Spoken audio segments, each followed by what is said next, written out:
Hello, everyone. Cecil County and the world. Other worlds out there in the universe. Rob Churnside here for Cecil TV. And we're in the studio with my good friend, Mike Dixon. Mike, welcome to Cecil TV. Thanks for having me again, Rob. Mike is a wealth of history up here and on the feet doing walking history. We decided we were going to talk a little bit about old Conowingo tonight. Yeah. Because it's one of the many places in Cecil County that people think is haunted. And we had Halloween. Could you guess, Mike, what I was for Halloween? A cowboy? Real close. I was a pirate. But I'm wearing this stuff because of the help you gave me back in the day when I wrote a song about Rodeo Earl. Oh, okay. Remember I researched it at the Historical Society? Yeah. Where you are the #1 historian, correct? Right there on Main Street, Elkton. Right.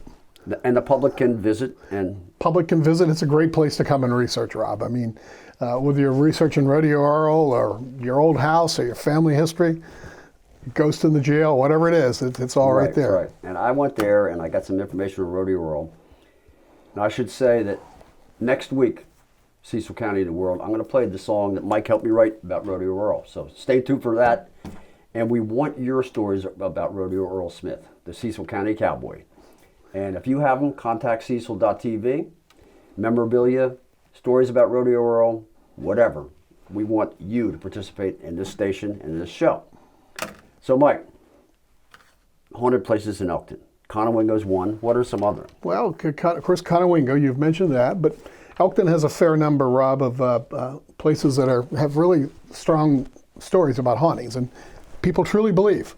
The old jail in North Street, that is one that even today, even though it's been rehabbed, it is a nice modern apartment building. Right. And often I'll have the ladies who are living there now come in and swear there's a ghost rambling about the hall. And that's the senior living facility right in front of the help center on North Street, right? Yeah, exactly, yeah. And even though, the old jail, the structure is there, but in the back is modern apartments.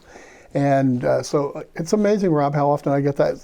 Just these past couple of weeks, people, of course, with the season, were into it. And then, but I can go back to the 1960s and point out to deputies. They'd say, we'd have that building locked down.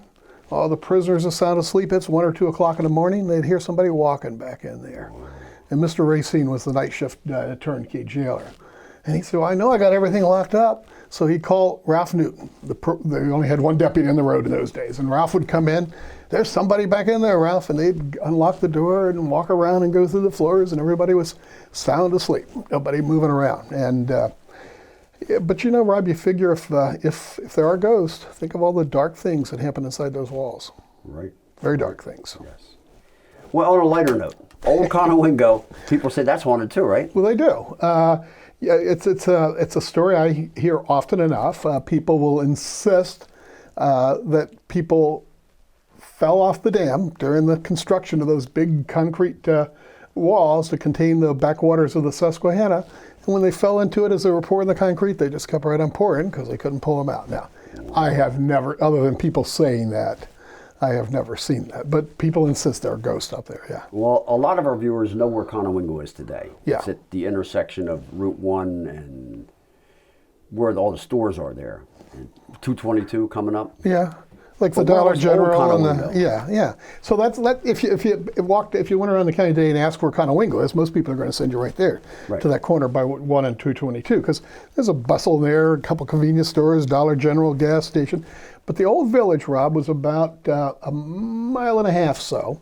If you came up, so if you took the Conowingo Dam itself, the structure there, about a mile north of there was the real village of Conowingo, and it was a thriving little village. Had like in, I don't know, 1880, probably 200-300 people living there. So it's a fair amount of people. 1880, huh? Yeah, and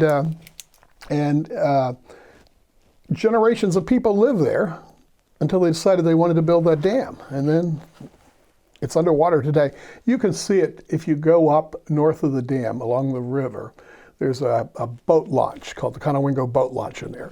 And you can kind of go right in there, and there's a railroad bridge, and every once in a while a train will come in. But if you look out into the water, that's where the village was.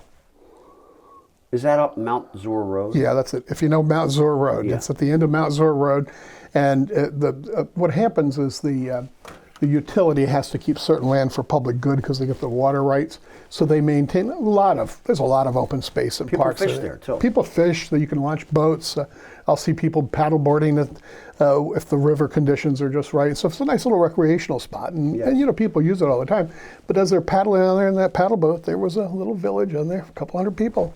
So they in that for village generations. of Old Conowingo, of course, the Susquehanna was way down, you know, and there's probably maybe a bridge over the Susquehanna. Yep. Yeah. There was the reason for Conowingo, Rob, was it was equivalent of today's modern Route 1, except we moved it about a mile north. And from the time stagecoaches are coming through there, from the time the first automobiles start coming through at the top of the 20th century, people cross the river right there at the old village of Conowingo, because there's no dam. A mile up from the dam. Mile up from the dam. Okay. And so here comes people in their stagecoaches, here come cars, here comes the passing world.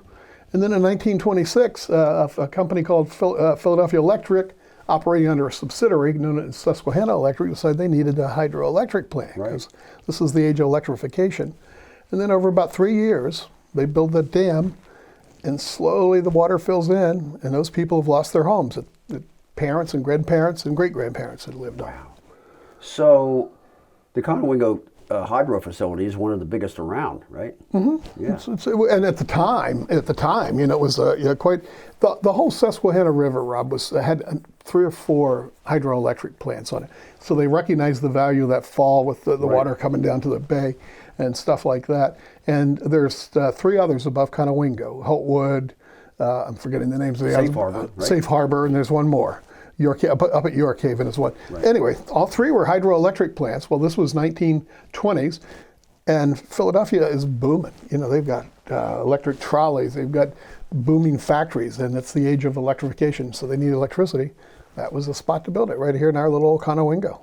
Wow. And then, of course, the people probably who lived in Old Conowingo didn't have electric lights, maybe. No. They had kerosene lanterns and stuff. They were living in the pre-electrification age. If that was a tiny rural little place, what's interesting, Rob, once they started building that in 1926, like 5,000 people descended that area. And workers and stuff. Workers. So they built barracks for them, just literally barracks, because it took like about 2,500 people to build the dam, but they had to lift up the railroad because the railroad's underwater. They had to build a new state highway. They had to build power tension. So if you can imagine a sleepy little corner of Maryland, the northwestern corner of the county, northeastern corner of Hartford, few hundred, maybe 1,000 people if you did a 10-mile radius live there, and all at once 5,000 young people are coming there to build this massive industrial project. Think there's a house, an abandoned foundation of a house in the field behind me, down towards Principia Road, that they took in workers that worked in Conowingo. Think 5,000 people. Think of how much accommodation they needed to have. Have you ever been on the Girl Scout reservation? You ever done any work up there? No, but we have somebody on the show tonight. What's up with the Girl Scout reservation? That became their hospital for the injured. Oh, okay. So they would, the old house back in there dates from about 1850. A guy by the name of Bell built it. But you're doing that kind of industrial work, and it was dangerous work. Right. There were a lot of injuries. So they turned it into their hospital rehab facility till they finished the dam. Wow. And we're coming up, Mike, correct me if I'm wrong, on a 100-year anniversary of the beginning, and 26, I guess they had a big ribbon cutting ceremony in 29. Yeah, of course, enormous. And I hadn't thought of it that way, but we are definitely coming up on some anniversaries. We'll have to get a hold of the power company. Of course, it's gone through so many corporate subsidiary. I think Exelon owns it now. Yeah. Might be somebody else. We'll have to they remind own Peach Bottom, too. Yeah, I think they own most of that stuff right in through the river there. But we'll have to tell them, you ought to do a show up there and get them to give you the tour.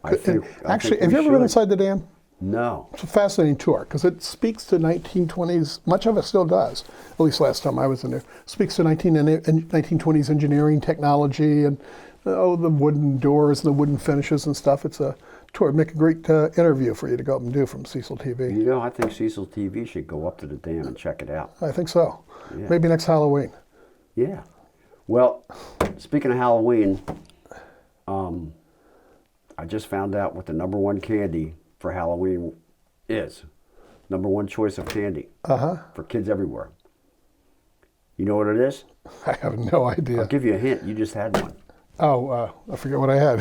That fast, yeah. The peanut cutter, the Reese's cup. Reese's peanut butter cups. Yeah, there you go. Well, trick or treat, everybody. And Mike, thanks for making this show. Thanks for having me, like Rob. you always Good to do. talk to you We'll again. talk about Rodeo World and whatever else is And I'll out look there forward in the to hearing the historical song. scene. I'll look forward to hearing the song next week. All All right. right. In the next show. Thanks. Thanks.